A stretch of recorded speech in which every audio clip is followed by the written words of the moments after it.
This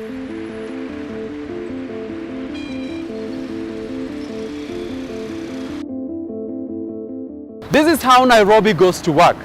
The people are ever willing and enthusiastic, but the roads clog up. Anything that gets you to work within the required time is excellent means of transport.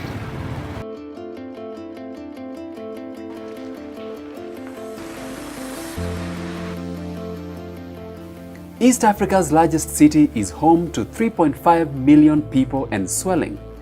As is the case in many African cities, Nairobi receives more and more new residents moving in search of opportunities. Many of them end up in informal settlements.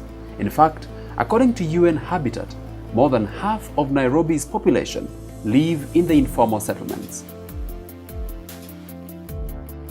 Somehow rural folk think there are better opportunities in Nairobi and so on.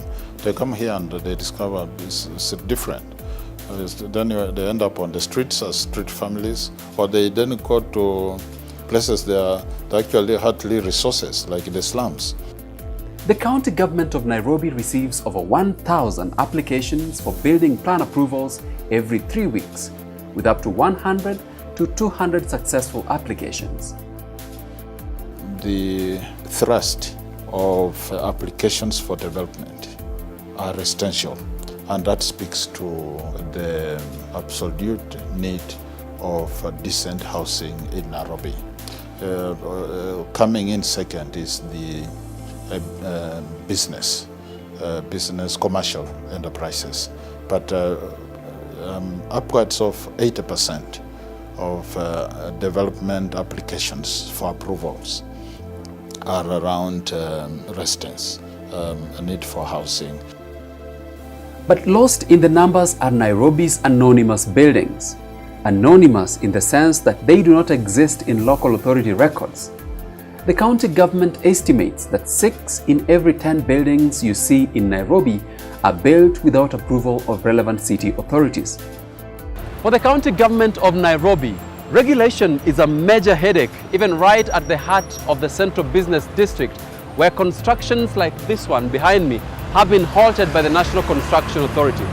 But there are many other constructions across the city that escape the eyes of both the city authorities and the national regulator. That was bound to happen, and you can see the problem is historical. The rate at which the demand for accommodation and housing was growing was way ahead of what the government and the local authorities and the private sector was able to supply.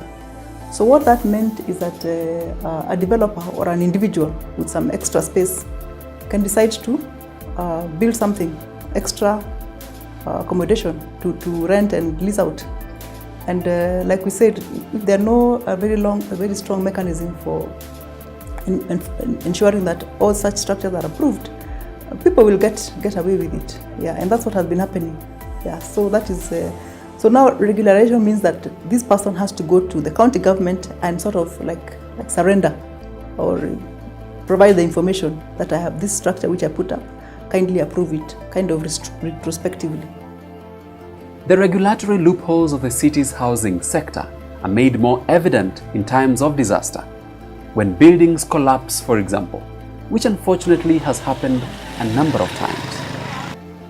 In Huruma, a residential estate northeast of the city, 2 buildings collapsed in 2016 alone, killing over 50 people. In the wake of the disaster, the county government of Nairobi inspected buildings in the neighborhood, and their findings? More than 500 buildings unfit for occupancy in just one neighborhood. Huruma, we cited, visually cited upwards of 500 constructions that appeared visually to be unsafe.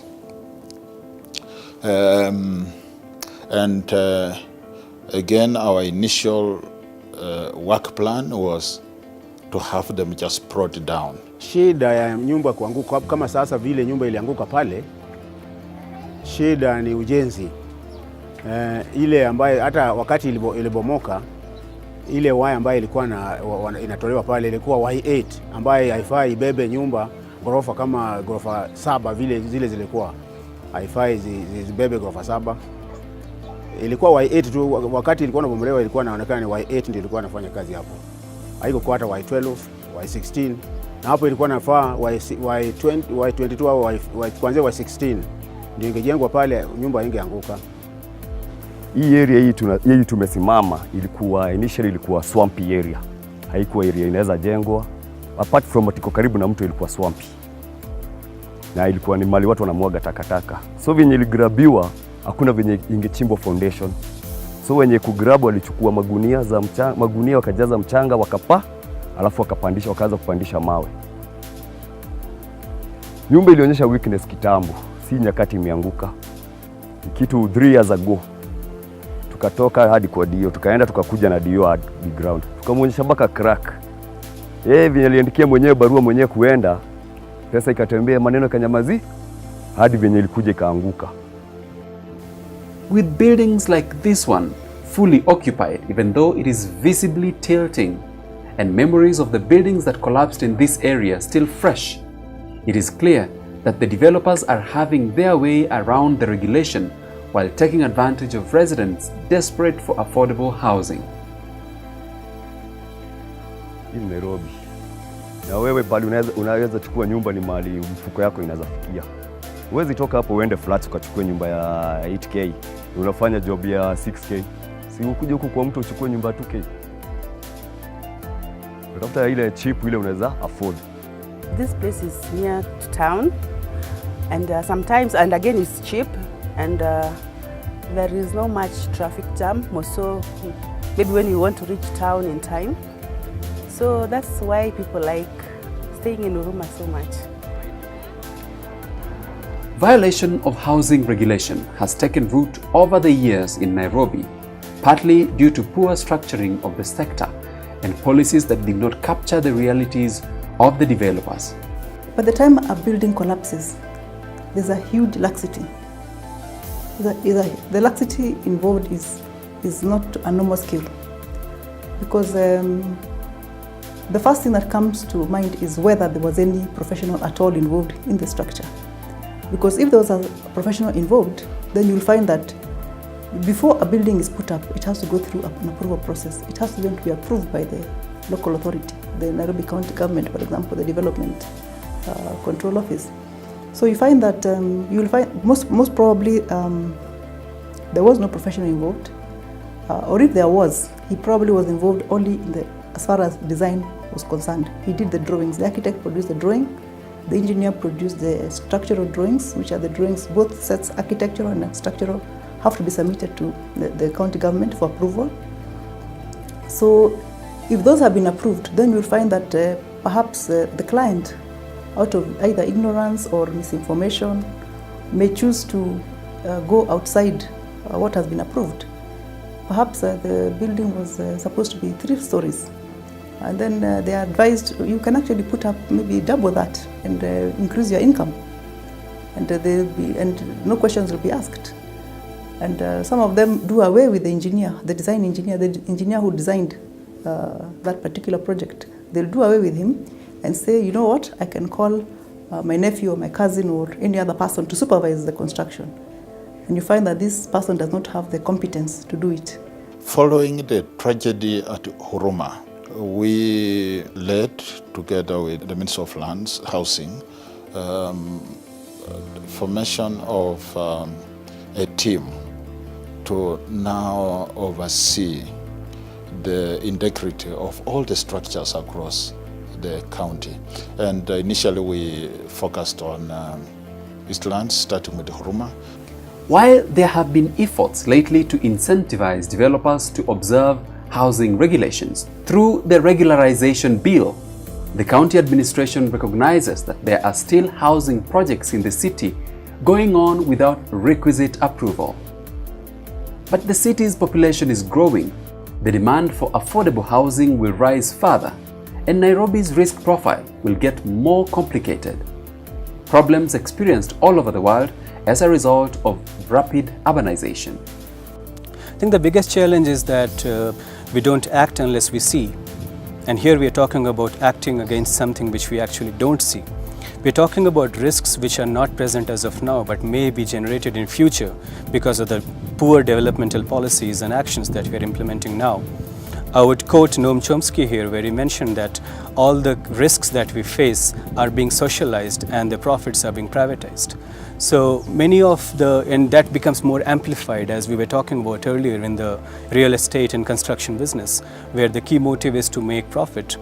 But we forget that if we don't take into account the risks that we are generating by not following the land use and land cover classification approaches, we're not following the building codes, we're constructing houses over swamps, we are just creating disasters for future. And that's the human cognizant problem, that we don't want to prepare for something which may happen for tomorrow because we have so many problems to face for today. The people who go to occupy these developments, it is important for one to move into a housing unit. And before you move there, ask the developer whether he has an occupation license. Display it actually on the I mean, somewhere prominent. If it's not displayed, it should be seen. If that house doesn't have that, it means its structural integrity has not been ascertained. And what then the implication of that is you will be occupying this building, which could come down with you.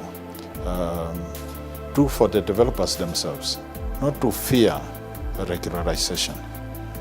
They will be able through this program to get the title deeds for the plots in which they are. Also through the program, and when they have the title deeds, they can use them as security for accessing loans, and then they can build more safe and better developments. So from an engineer's perspective, you must make sure that for it to be strong, the reinforcement that is used in that building is is good enough. The concrete, the reinforcement, all those elements are properly put together. Let me put it that way. And the sizes are the right sizes. For example, if it is the foundations, they should be at the proper stratum in the ground. They should be on rock or a firm ground. The sizes should be the right. The columns and the beams must be the right size. And there should be proper supervision throughout the construction of this structure to make sure that what has been designed, what is in the drawing, is actually what is translated into the construction, because sometimes that is where things go wrong. And there should be no shortcut by the contractor in terms of saying I can substitute a Y12 bar for a Y8, or I substitute a Y20 for a Y16, or maybe not even use the proper reinforcement, because we realize in the market there's some reinforcement which is not approved even by Kenya Bureau of Standard. It falls below the standard. So the engineer on site will make sure that even the material that is used is a properly approved material and has passed the various quality tests. Whether through policy or administrative structure, stakeholders in Nairobi's housing sector do not have much time to bring sanity to housing development and to protect the lives of city dwellers. For now, occupying a safe building in this city is largely guesswork.